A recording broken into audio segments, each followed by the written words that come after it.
Dan berikutnya tanpa berlama-lama lagi kita panggil Pak Rio untuk memberikan kata sambutan yang ketiga.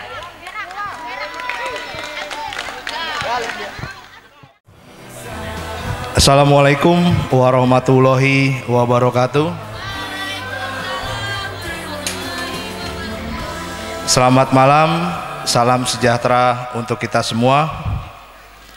Yang terhormat dan yang sama-sama kita muliakan, di sini ada penasehat saya dari DKM yaitu Al Ustadz Al Mukarram Lutfan Rifki Dewangga. Yang terhormat dan yang sama-sama kita muliakan juga yaitu ada sahabat saya, Bapak Ketua RT kita, Bapak Pirsandi Ahmad. Kebetulan saya dengan Pak Sandi itu seumuran ya, jadi beda sebulan doang, tetap tuaan dia, saya harus lebih hormat sama dia. Hari ini outfitnya nggak nyangka nih Bapak Ketua RT, yaitu baju-baju Betawi ya, baju-baju pitung.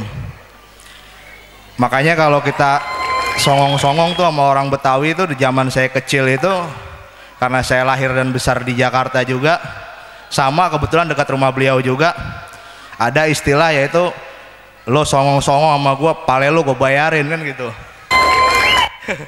Jadi ya Bapak RT kita, Bapak RT yang dermawan ya, saya tahu kalau dia bikin acara itu dia habis berapa itu saya udah paham.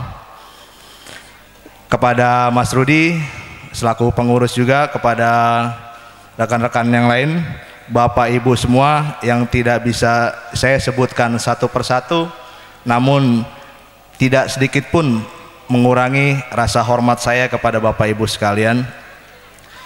Dan tak lupa apresiasi yang setinggi-tingginya kita kasih kepada Ketua Panitia kita yaitu Bapak Fajar Nurdiansah. Kenapa? Karena memang untuk mensukseskan suatu acara itu tidak mudah ya. Kebetulan istri saya ada di bagian dari panitia, saya tahu betul apa yang mereka lakukan. Mereka siang-siang keluar rumah, panas-panas untuk mempersiapkan. Mereka keluar biaya juga sendiri di luar dari yang sudah kita kumpulkan. Mereka juga all out, tidak peduli dengan apa yang menjadi segala macam yang buruk. Jadi memang setiap kegiatan itu tidak ada yang sempurna ya Bapak Ibu. Artinya sebagaimana mungkin kita menciptakan suatu kegiatan itu untuk menjadi sempurna itu pasti ada kurang-kurangnya yaitu. Jadi tepuk tangan sekali lagi untuk panitia kita yang telah berhasil mensukseskan acara pada malam hari ini. 2 bulan tanpa istirahat ya, cukup melelahkan. Saya juga kalau jadi ketua panitia juga belum tentu bisa sukses ini ya. Jadi saya nggak mau banyak ngomong juga gitu, apalagi menilainya negatif gitu.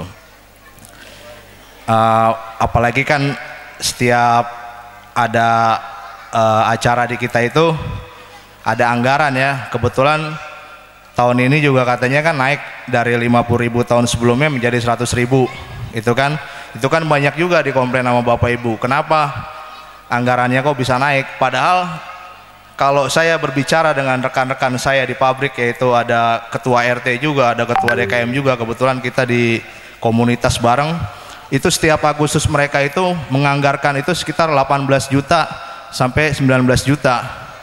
Nah di kita itu 8 juta lebih sekian untuk meriah seperti ini.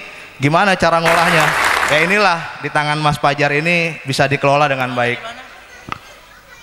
ya. Ya sekali lagi tidak banyak yang bisa saya sampaikan. Saya cuman pesan aja, kebetulan di Eternal itu kita bonus demografi ya, artinya banyak bapak-bapak, ibu-ibu yang masih usia ya sepantaran saya lah, dari tahun 70, 80, 90. Artinya kekurangan kita itu cuma satu ya, karena kita banyak terpecah belah, banyak gesekan di mana-mana. Jadi si A berpikir ini baik, si B berpikir ini tidak baik. segalanya marilah kita rubahlah. Artinya ke depan sebenarnya ini yang kita tunggu-tunggu dari hal-hal yang sebelum-sebelumnya, yaitu pada malam hari ini Bapak dan Ibu ini bisa bersatu gitu, tanpa melihat dari mana Bapak Ibu berasal, dengan siapa dan bagaimana. Jadi sebenarnya acara-acara seperti inilah yang membuat kita menjadi kuat. Apalagi di Eternal tadi yang saya bilang, kebetulan pemuda-pemudanya banyak ya. Seperti yang dilakukan pada saat kemerdekaan Indonesia, kalau tidak ada pemuda itu tidak akan terjadi kemerdekaan Indonesia. Karena apa? Pada saat Bung Karno, Bung Hatta dan Bung Rajiman dipanggil oleh Jepang untuk meeting di dalam ruangan, Jepang itu memberikan hadiah. Artinya Bung Hatta, Bung Karno, Bung Rajiman, saya akan hadiahkan Indonesia kemerdekaan, yaitu tanggal 24 Agustus. Keluarlah Bung Karno, Bung Hatta dan Bung Rajiman dari ruangan, lalu dicegat oleh 7 orang pemuda, yang dimana pemuda itu memaksa Bung Karno untuk segera merdeka. Kenapa?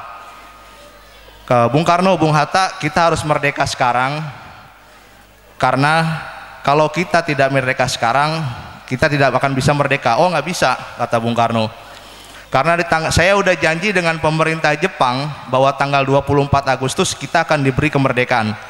Ternyata menurut pemuda itu, menurut konvensi Wina atau Liga Bangsa-Bangsa pada saat itu, bahwa bekas suatu negara jajahan yang dimana penjajahnya kalah dalam perang itu akan diberikan kepada negara sebelumnya.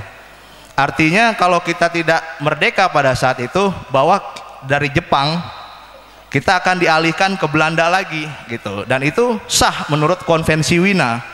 Makanya pada tahun 1946 Belanda itu datang lagi buat ngambil kita, agresi militer pertama gagal, datang lagi balik, agresi militer kedua tahun 48.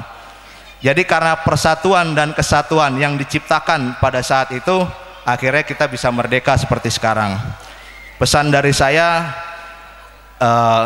juga bukan memberikan pesan doang ya, saya juga melakukan. Artinya kita bisa melakukan kontribusi dalam bentuk apapun, tidak hanya uang, tidak hanya apapun ya. Artinya begitu Pak RT atau siapapun yang ingin berkontribusi terhadap lingkungan, ayo kita dukung gitu.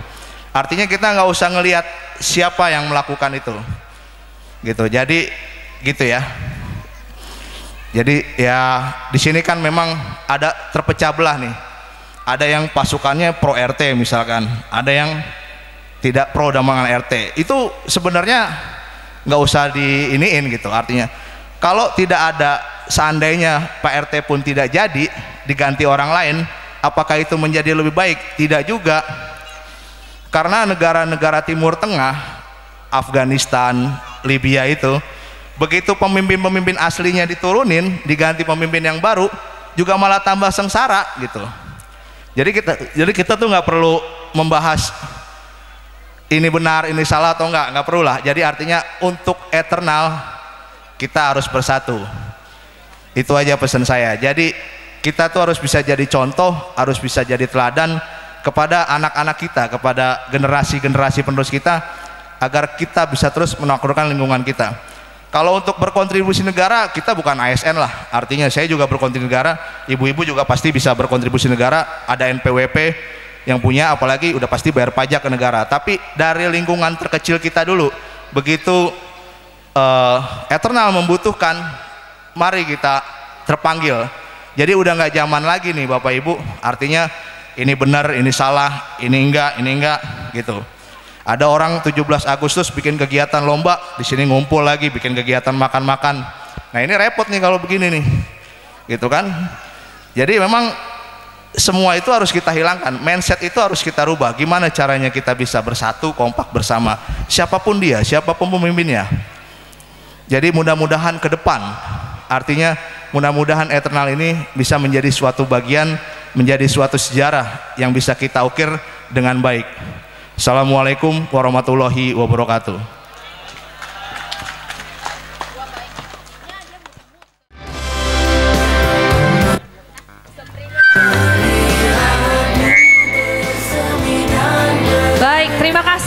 untuk ketiga warga eternal kita yang luar biasa ya sudah memberikan kata sambutan, dan saya yakin Bapak Ibu udah nggak sabar nih ya Mbak Walu ya. Iya, untuk Nggak sabar apa nih? Penampilan dari putra-putri kami dan putra-putri kita pada malam puncak ini.